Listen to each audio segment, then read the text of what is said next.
nating isa sa ICC. Sinong member ng ICC? NATO? No. BRICS country. Alam mo yung BRICS? No. Scandinavian countries? No. US? India? China? France? India? Member ba ng ICC?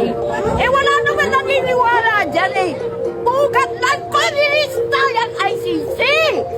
Yan si Trilining lang niwala siyang pinagkalok mo ang kababayan mo. Bakit galit na galit ka kay Duterte? Harapin mo ako, Trilining! Hindi ka na sundalo. Ordinary ka na. Ikaw pa ang magdadala sa siya. Ano ka? Siya na ang ano na ICC?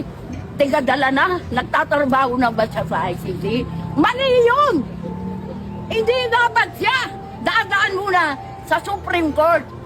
Pumunta sila kasi meron tayong korte. Meron tayong korte matatalino mga Pilipino.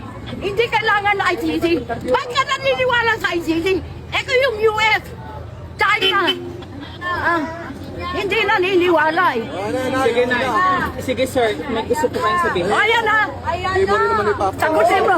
Sige po, ipapalawas ko po. Basta sasabihin lang. Ilalabas mo yan. Tatandaan ko yan ha. I remember you ha. Wala nang manunood sa inyo. Kayong sabihin. Sorry, palabas nyo kasi ilabas na ako na interview. Dami yung may Jalpay, Sabihin nyo lang Wala ha. naman lumabas sa akin. Kala mo ba sabihin ko yung mga ano sa 7 na tawagin. Si Jessica Casoo. Ito, nandun na. Gusto ko si Jessica Casoo. Dapat ko sa akin ang Sinasabi ko lang sila ang fair. Bakit po sila unfair sir? Pinapaniwala nila ang taong bayan. Nabipreo sila na si Duterte lang ang nagmagnanakaw. Si Duterte lang ang, lahat ng sinira lang kredibilidad ng mga Duterte, lahat sila. Magnanakaw, tumanggap ng mga ganun.